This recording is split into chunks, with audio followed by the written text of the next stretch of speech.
Hey guys, my name is Sarah Weddington and I'm going to be doing my lesson on making inferences. Okay, so we're first going to talk about what an inference is.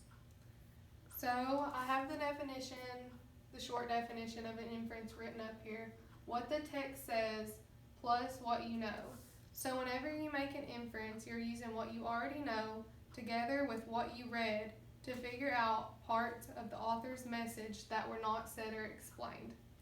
Okay, and up here are some possible inference words that may be used.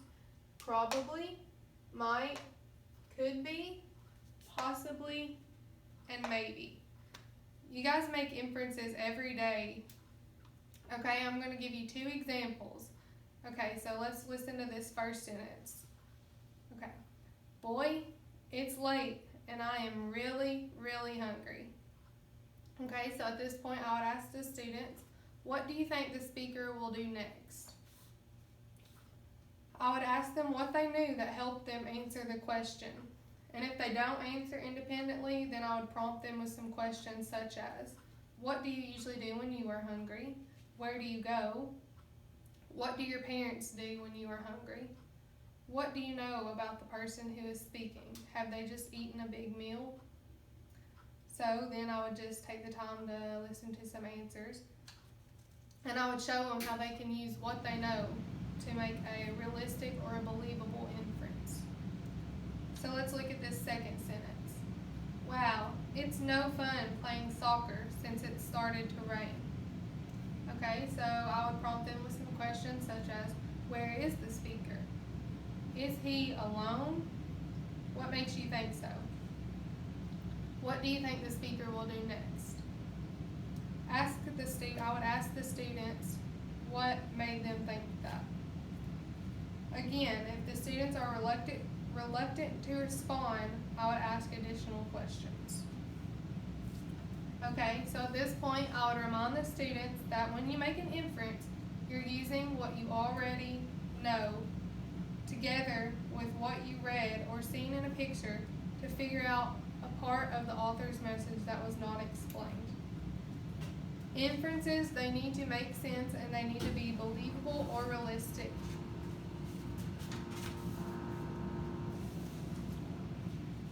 Okay, I've printed out these are some sentence sets for inferencing. So it's just several sentences that the students could use to practice their inferencing. And then I also have a what I can infer chart that will help them organize their inferences. And I've copied most of that up here so you can see.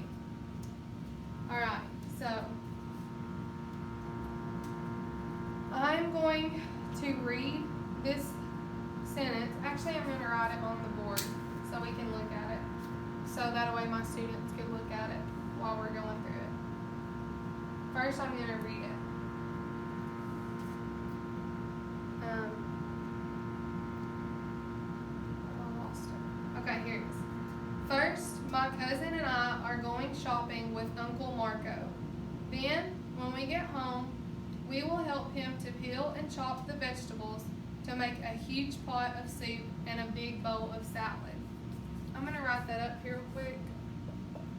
So, if I really was teaching this lesson, I would want the students to be able to look up at it. First, my cousin and I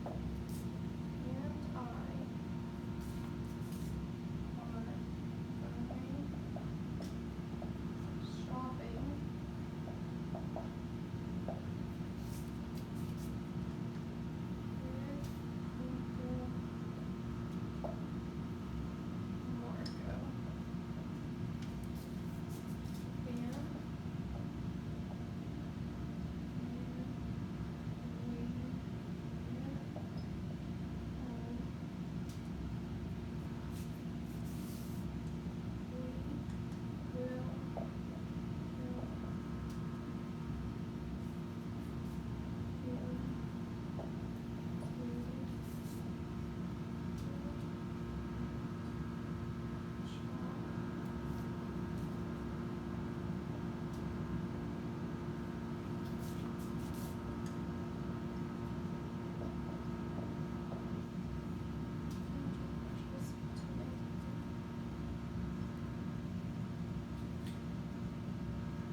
Marco. Then, when we get home, we will help him to peel and chop the vegetables to make a huge pot of soup and a big bowl of salad. Okay, so let's talk about this sentence. Well, we know that the two cousins are going shopping with Uncle Marco. When they return home, they're going to make a big pot of soup and a big bowl of salad. Next, I ask myself what is going on in the text based on what I read in my own background knowledge. I'll make an inference, being sure to use one of our inference words. My inference is, maybe the cousins and the uncle went grocery shopping, because we do know that they got stuff to make vegetable soup and a big thing salad. I think this because the author used the words first and then to begin the sentences. This tells me what happened when they got home probably had something to do with what they first did while they were shopping. The uncle probably has a shopping list of vegetables and other ingredients that they will bring home. I think this because if they are making something, they probably have a recipe and they don't want to forget anything that they need to cook. The cousins have probably, another inference word, done this before, since they are talking about how they already know how to peel and chop the vegetables. They've probably done it before. Okay, and then whenever we look here, we see that they're making a huge pot of soup and a big bowl of salad. So we could say, maybe the family is coming together to share a meal. Maybe it is the weekend, or maybe they're celebrating a special day. I think this because they are making a huge pot of soup and a big bowl of salad. That sounds like they may be feeding a lot of people. Okay, at this time, I would ask the students if they wanted to add any inferences of their own. Okay, and then we're going to look over here at this what I can infer sheet. And I printed off that sheet too that I would give out to all of the students. This sheet will help them organize and remember their ideas. Okay, and then I would help this class to fill out the what I can infer sheet. Okay, so we're gonna look at the first sentence on this sentence set of for inferencing, and I would help the students fill out this what can I infer sheet. Okay, so the first sentence on here says, it was snowing when we went to bed. I lay in the dark, smiling about what I would do tomorrow. All right. Okay, so if we look at our sheet, it says, what do we understand from the text? Okay, well, we understand she's going to bed and it is snowing.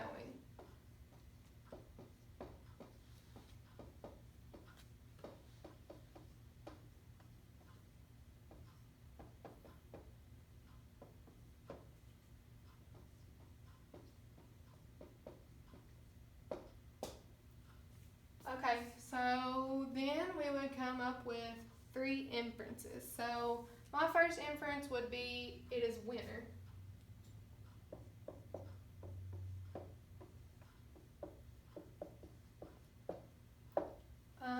My second inference would be, let's read it again. It was snowing when we went to bed. I lay in the dark, smiling about what I would do tomorrow.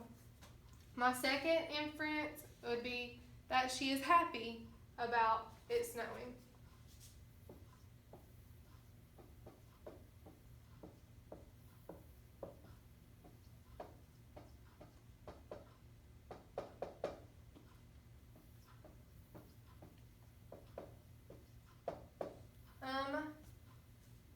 And my third inference, it was snowing when we went to bed.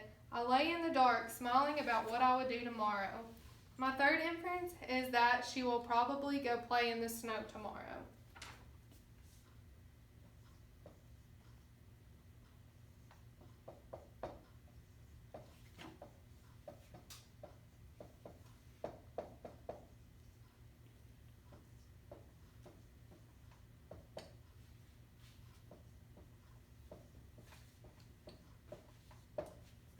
then down here, we're looking at how can we support our inferences. We think this because, okay, so let's look back at inference 1. It is winter. Why is it winter? It is winter because it was snowing. So we're going to say, we're just going to go ahead and start with because, finish out this sentence. We think this because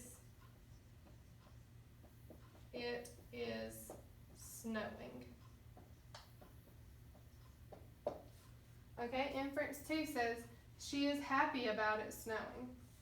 We think this because she was smiling as she lay in the dark about to go to bed. So because she was smiling.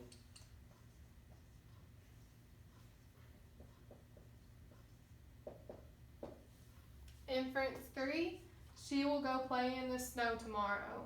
I think this because she was smiling about what she would do tomorrow in the snow. So she was excited about it snowing, and she was thinking about what she was going to do tomorrow. So she was probably going to go play in the snow. So she was excited about the snow.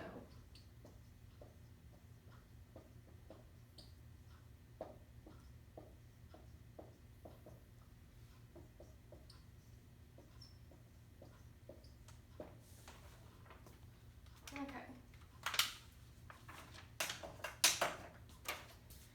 So next,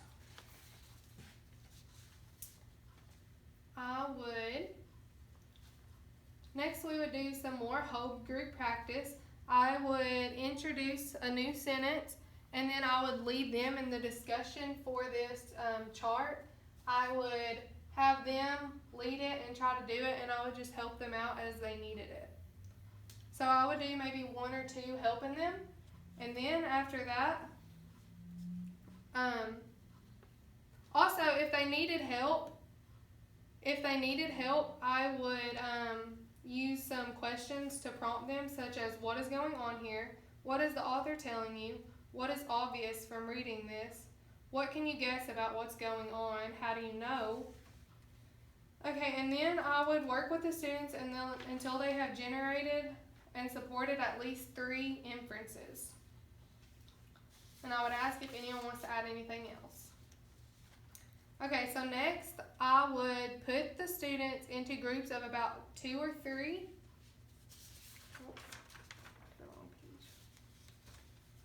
Next I would put the students into groups of about 2 or 3.